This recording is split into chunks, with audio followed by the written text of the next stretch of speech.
اور ان دنوں کچھ فلمیں بن بھی نہیں تھیں جس کے اندر 2 ڈائریکٹر تھے. میں نے کہا کوئی بات نہیں.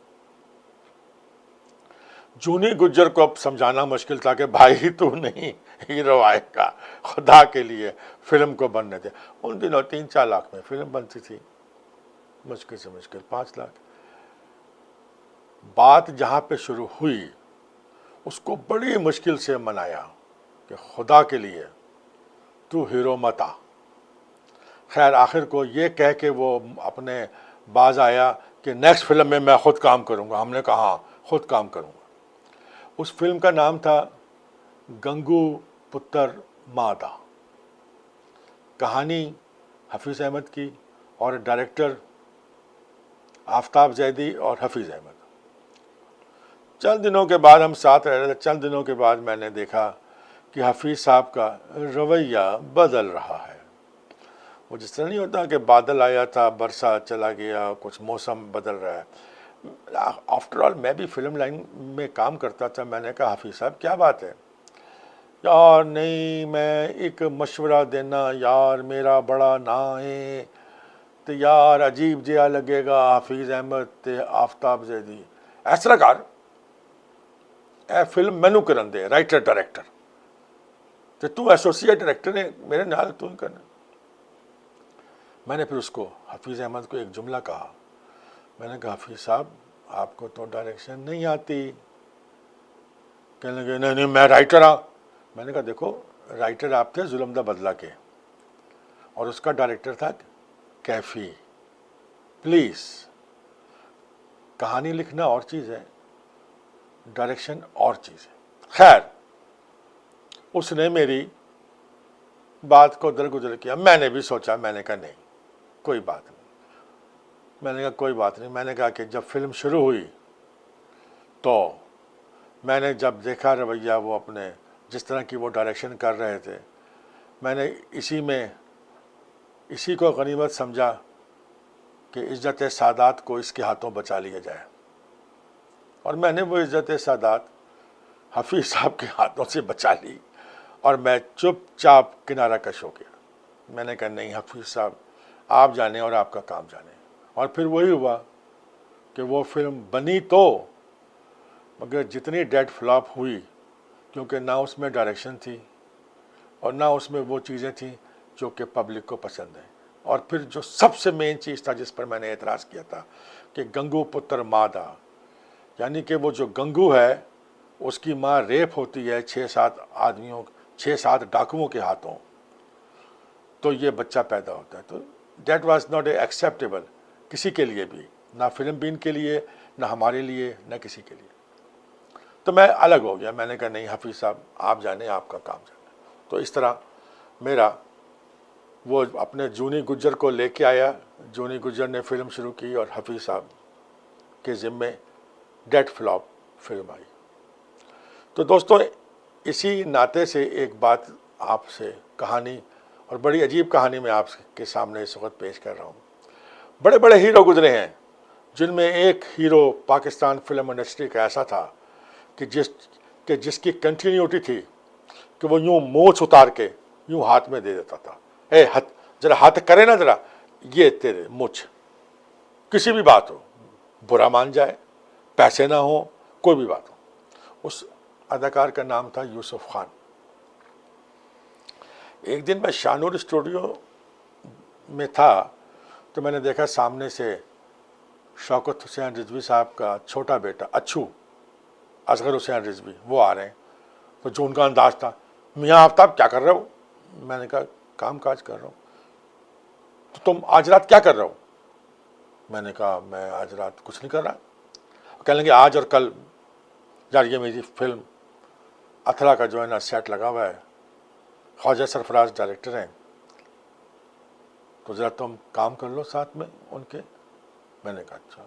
اب مجھے نہیں پتا تھا چکر کیا ہے, کیونکہ وہ تو اچھو کو تو اس چیز کا پتہ تھا کہ مطلب میں اللہ کا شکر ہے میں سب لوگوں کو جانتا ہوں, سب سے میرا بول چال ہے, میرے لیے کوئی اداکار, کوئی ٹیکنیکار, کوئی ڈائریکٹر نیا نہیں ہے. تو میں نے کہا خواجہ سرفراز, میں کہہ دوں گا خواجہ سرفراز کو, جب پلیز تم ذرا کر لو بھائی, تم کر لو جو اچھو کا انداز تھا. میں نے کہا ٹھیک ہے. شام کو میں آ گیا. جب میں شام کو آیا, سیٹ 4 نمبر شاہنور اسٹوڈیو کے فلور پہ سیٹ لگا ہوا تھا. پروڈیوسر اچھو تھا, جو اسٹوڈیو کا مالک ہے, جو اسٹوڈیو کے مالک کا بیٹا. یوسف خان صاحب اس میں تھے. تو تاج ملک کا کمرہ تھا, ساؤنڈ ریکارڈسٹ تاج ملک کا کمرہ. تو اس کے برابر میں وہ اپنے میک اپ تاج محل وہاں بیٹھے ہوئے, انہیں نے مونچھیں لگائیں. مونچھیں لگانے کے بعد ٹچ کیا اپنے آپ کو سب. اس کے بعد میں آیا, میں نے کہا ہاں جی آ جائیں. اچھا آفتاب تم؟ میں کہا ہاں جی. اچھو نے کیا سی 2 دن سے آ جائے. تو میں کر رہا. اچھا آفتاب ادھر آئے نا. میں نے کہا ہاں جی بتائیں. اچھو کتنے؟ میں نے کہا جی اچھو کہیں ہوگا, کیونکہ وہ اچھو کا جو اپارٹمنٹ تھا, جو ایک اپنے رہائش تھی, وہ ایونیوز, وہ اپنے شاہنور اسٹوڈیو کے بیچوں بیچ اس کی وہ اپنے عمارت تھی جہاں وہ رہتا تھا. میں نے کہا یہی ہوگا یار, اچھو نے بلا. تو میں نے ادھر دیکھا ادھر دیکھا, باہر گیا تو دیکھا تو ادھر اچھو ہے. میں نے کہا اچھو وہ تو بلا رہا ہے. یار تم چھوڑو نا, تم اس کو سیٹ پہ لے کے جاؤ, بس شوٹنگ کرو. اسی واسطے تو میں نے تم سے کہا تھا کہ تم شام کو آؤ, کرو, تم ہینڈل کرو اس کو. لو جی. میں واپس آیا, میں نے کہا ایسے کر لو. یوسف خان میری آنکھوں کو دیکھ کے پہچان گیا. کہتا ہے آفتاب جھوٹ نہ بول, مینوں پتا ہے اچھو میرے کو لوک رہا ہے, انہوں پتہ نہیں میں یوسف خان ہاں. یہ کہہ کے اس نے یوں مونچھ اتاری. مجھے کہتا ہے ایلو پڑھو باجی. میں کہ ہے کہ خان صاحب؟ کہنے لگے پیسے آن گے تو میں سیٹ تے جاواں گا, میں نہیں کام کرتا. میں کہا خان صاحب ایسے بڑا مسئلہ ہو جانا ہے. خواجہ سرفراز نے میری طرف دیکھا, اس کا مطلب تھا کہ تم چپ کر, جو خانو کرن دے جو کر رہے ہیں. خیر میں نے جا کے اچھو کو بتایا کہ اچھو میاں یہ مونچھ یوسف خان نے اتار دی ہے, اور اس نے کہا ہے کہ جی جب تک مجھے پیسے نہیں ملیں گے میں کام نہیں کروں گا. خیر اچھو نے کہا اچھا. پڑپڑاتا ہوا گیا, پتہ نہیں کیا فون کیا کیا فون نہیں کیا. کوئی میں نے اس کو بتایا کہ یوسف خان کام نہیں کرے گا جب تک پیسے نہیں آئیں گے. تو اچھو نے کہا اچھا میں نے بندوبست کر لیا ہے, یوسف خان سے کہو کہ پیسے آ رہے ہیں. میں گیا, میں نے کہا پیسے آ رہے ہیں, آئیں سیٹ پہ. کہنے لگا نا پیسے آئیں گے تو کام ہوگا. میں نے اچھو کو کہا, میں نے کہا بھائی وہ بغیر پیسوں کے سیٹ پہ نہیں جائے گا یوسف خان. کہنے لگا ٹھیک ہے بس پھر ویٹ کرو, آدھے پونے گھنٹے میں آتے ہیں پیسے.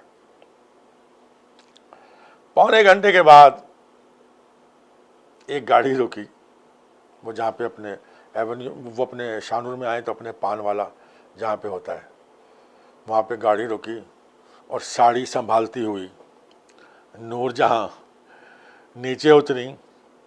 اور نیچے اتری تو میں سامنے کھڑا تھا. میں کہا السلام علیکم.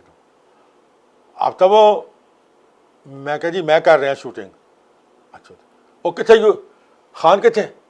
میں نے کہا جی خان ادھر ہے, تاج ملک کے کمرے میں بیٹھا ہوا. اچھا ذرا ہٹے نا ذرا. وہ ساڑی سنبھالتی ہوئی, مجھے لگا کہ یہ گھر کی جس ساڑی میں تھی, گھر کی ساڑی میں, اسی میں یہ آئی. ساڑی سنبھالتی ہوئی وہ آئی, اور آ کے اس نے کہا ذرا ہٹے نا ذرا, ہٹے نا ذرا. ہٹ کے نا یوں اس نے دروازہ کھولا. نور جہاں نے بلاؤز میں سے 10,000 روپے نکالے. انہوں نے کہا ہاں صاحب شوٹنگ نہیں کرنی میرے پتر دی جب تک پیسے نہ ملن. ہیں جی اے لو 10,000 روپیہ, ہوں جاؤ شوٹنگ کرو. لگا یوسف خان کے منہ میں جھاگ بننا شروع ہو گیا. انہوں نے کہا نہیں خان صاحب پیسے پھڑو تو شوٹنگ کرو. تو ایک گزارش ہے میری, اے شوٹنگ ختم کر کے ذرا میرے لانا. او یار آفتاب کی کرتا تم, کی کرتا. میں کہا جی تسی کیا سی یار, اچھو کڈا بے وقوف آدمی ہے. میں انہوں کیا سی تو اپنے میڈم نو بلا لے, انہیں حرکت کی تھی. میں اور یار پیسے رکھ. میں کہا جی نہیں کرو پیسے. اس نے پھر ایسے ہونہار بچے کی طرح شوٹنگ کی, ਸ਼ੂਟਿੰਗ ਜਦ ਖਤਮ ਹੋਈ ਕਹਿੰਦਾ ਲਓ ਇੱਕਦਮ ਕਹਿੰਦਾ ਲਓ ਪ੍ਰੋਬਲਮ ਪੈ ਗਈ। ਉਹ ਯਾਰ ਮੈਂ ਕਿਹਾ ਸੀ ਪੈਸਿਆਂ ਤੋਂ ਬਗੈਰ ਸ਼ੂਟਿੰਗ ਨਹੀਂ ਕਰਾਂਗਾ, ਹੁਣ ਮੈਨੂੰ ਪੱਲਿਓਂ ਪੈਸੇ ਦੇਣੇ ਪੈਣੇ, ਤਦ ਜਾ ਕੇ ਮੇਰੀ ਖਲਾਸੀ ਹੋਣੀ ਹੈ। اور ਤੁਹਾਡਾ اللہ ਭਲਾ کرے। ਤੁਸੀਂ ਲੋਕਾਂ نے کی کرتا؟ تو یہ ہے نور جہاں کی کہانی جس سے بڑے بڑوں کا دم نکلتا تھا۔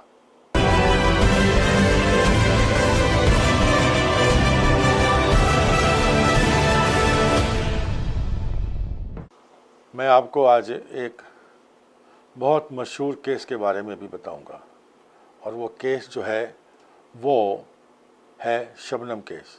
لوگ طرح طرح کی باتیں کرتے ہیں، لوگ طرح طرح کے واقعات بیان کرتے ہیں، مگر دراصل کیونکہ جب میں نے یہ عہد کیا ہے کہ میری کہانی میری زبانی میں تمام وہ واقعات ہوں گے جن کا یا تو مجھ سے واسطہ رہا ہے یا میرے سامنے وقوع پذیر ہو گئے ہیں، کیونکہ یہ وہ واقعات ہیں جو پاکستان فلم انڈسٹری کے ایک مطلب جسے کہتے ہیں نا بہت مشہور کیس۔ اور میں پہلے ایک بات شروع کرنے سے پہلے میں ایک بات بتا دوں کہ فاروق بندیال سے میری اس ٹائم یا کبھی ایک یا دو ملاقاتیں تھیں رہی ہیں پوری زندگی میں، اس کے بعد میں فاروق بندیال سے نہیں ملا کبھی۔ تو کہانی یہاں شروع ہوتی ہے کہ آپ نے مختلف لوگوں سے کہانی شروع ہوگی سنی ہوگی، مگر جو میں آپ کو بات بتانے جا رہا ہوں وہ ہے اصل حقیقت۔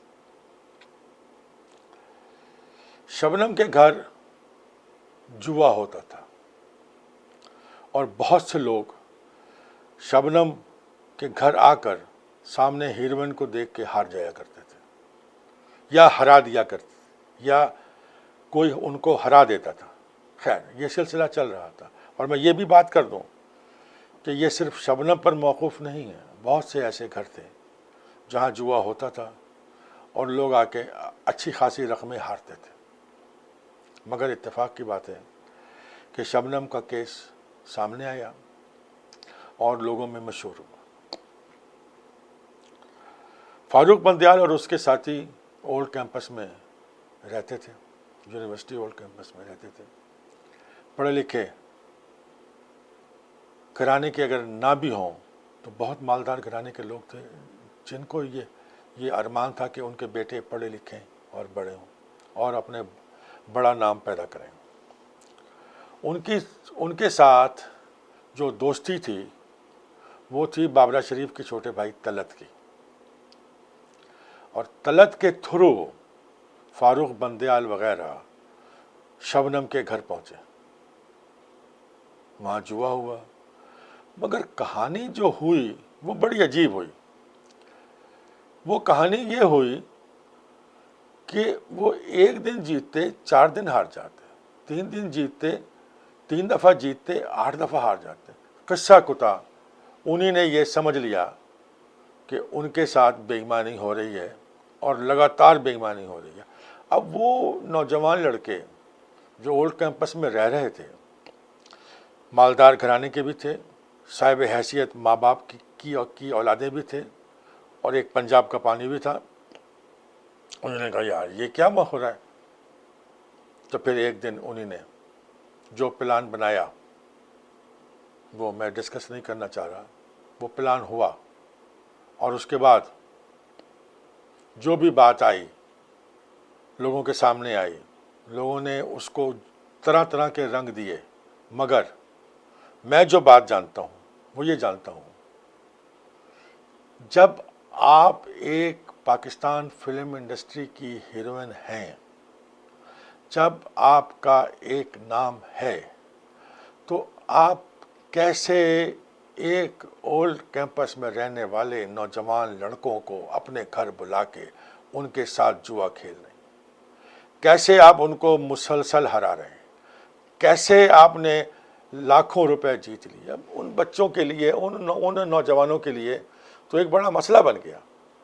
آخر انہی نے کیا، بالکل انہی نے غلط کیا، بالکل انہی نے غلط کیا، مگر میں اس بات پر 100% ایگری نہیں کرتا کہ کسی بھی ہیروئن کو یہ زیب دیتا ہے کہ وہ اپنے گھر بلا کے لوگوں کو، نوجوانوں کو اور اسٹوڈنٹس کو اس طرح لوٹے۔ تو بات دراصل یہ ہے، کیس تو ہے، بات تو بری ہے، مگر کیا کروں، بات تو ہوئی ہے۔ اس کو مجھے ہی نہیں، آپ کو ہی نہیں، ان اداکاراؤں کو بھی سوچنا چاہیے جو اتفاق سے بچ گئی ہیں، مگر کام وہی کر رہی تھیں جو شبنم کا تھا۔ اب پچھتاوے کیا ہوا جب چڑیاں چگ گئیں کھیت۔ تو یہ ہے اصل حقیقت۔ آپ وہ کام نہ کریں جس سے آپ کو ایک بہت بڑے واقعے سے گزرنا پڑے، کیونکہ آپ کو نہیں پتہ ہوتا کہ آپ جن لوگوں کے ساتھ ڈیل کر رہی ہیں، آپ جو کچھ کر رہی ہیں وہ تو آپ کر رہی ہیں پیسوں کی خاطر، اور اس کے بعد وہ کیا کریں گے شبنم کو نہیں پتہ تھا۔ آخر وہی ہوا جو نہیں ہونا چاہیے تھا۔ آج شبنم بنگلہ دیش جا چکی ہے، جو بھی ہے جیسا بھی ہے، واقعہ گم ہو چکا ہے، مگر میری یادوں میں ابھی بھی زندہ ہے۔ ایسا نہ ہوتا تو بہتر ہے۔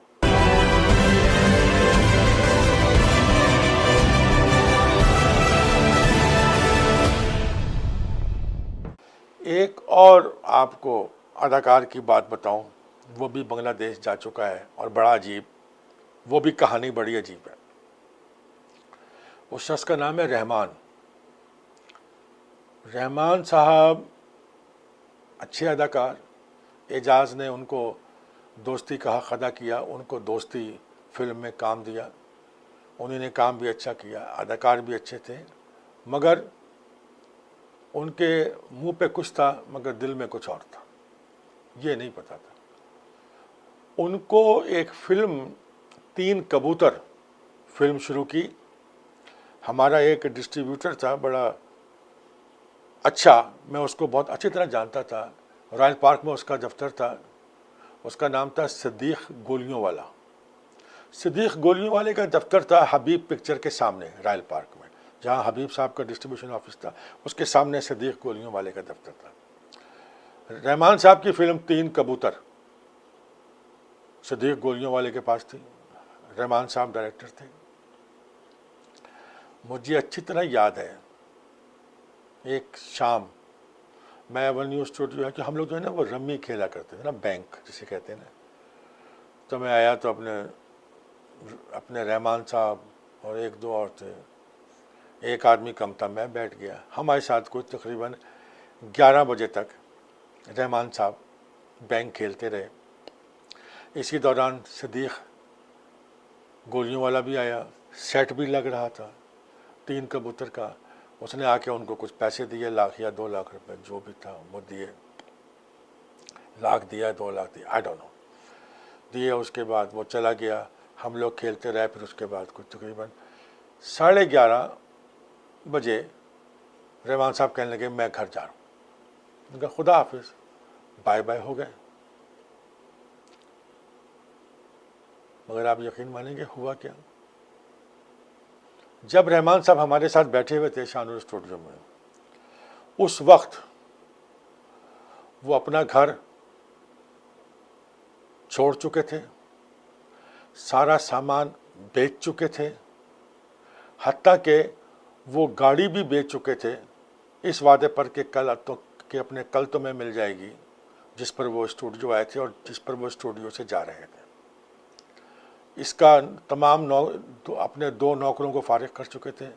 ڈرائیور کی یہ ڈیوٹی تھی کہ یہ نیکسٹ ڈے جا کے یہ گاڑی واپس کر دو۔ رحمان صاحب اسٹوڈیو سے اٹھے، بجائے گھر جانے کے سیدھے لاہور ایئرپورٹ گئے۔ لاہور ایئرپورٹ پہ 1 بجے کی نائٹ کوچ سے وہ سیدھا کراچی پہنچے، اور 7 اور جو صبح کی فلائٹ تھی دن کی ارلی فلائٹ، اس سے وہ ایسٹ پاکستان روانہ ہو گئے، جس کو بنگلہ دیش کہتے تھے۔ اس جگہ کو چھوڑ کر، اس خطے کو چھوڑ کر، جہاں رحمان کو اس سے بڑھ کر عزت ملی، اس سے بڑھ کر دولت ملی، اس سے بڑھ کر شہرت ملی، اور صدیق گولیوں والے کو روتا چھوڑ کے وہ شخص وہ پیسے بھی لے کے چلا گیا جو اس رات صدیق گولیوں والے نے اس کو دیے تھے۔ عجیب کہانی ہے بھائی، تمہیں اگر بنگلہ دیش جانا ہے تو جاؤ، پر اس طرح تو کر کے نہ جاؤ۔ جن لوگوں نے تم پر احسان کیا ہے، جن لوگوں نے تم پر اعتبار کیا ہے، تم ان کے ساتھ اس طرح مت کرو۔ مجھے پتہ ہے کہ رحمان کا دماغی حالت کیا ہوا کیا نہیں ہوا، جو کچھ بھی ہوا میں بات نہیں کروں گا زیادہ، مگر میں اس وقت تک کی بات کروں گا۔ رحمان کو خدا کے لیے یہ سوچنا چاہیے تھا کہ جو لوگ عزت دیں، جو لوگ شہرت دیں، جن لوگوں نے محبت کی، ان کے ساتھ ایسا نہیں کرتے۔ چلو، تم نے جو کیا تمہارا مقدر، اور جو کچھ تمہارے ساتھ ہوا وہ تمہارا مقدر۔ تو آپ نے دیکھا کہ فلمی دنیا کیسی کیسی کہانیاں لیے بیٹھی ہے۔ تو دوستوں، ایسی ہی کچھ اور واقعات کے ساتھ آپ کو ملوں گا نئے ایپیسوڈ میں۔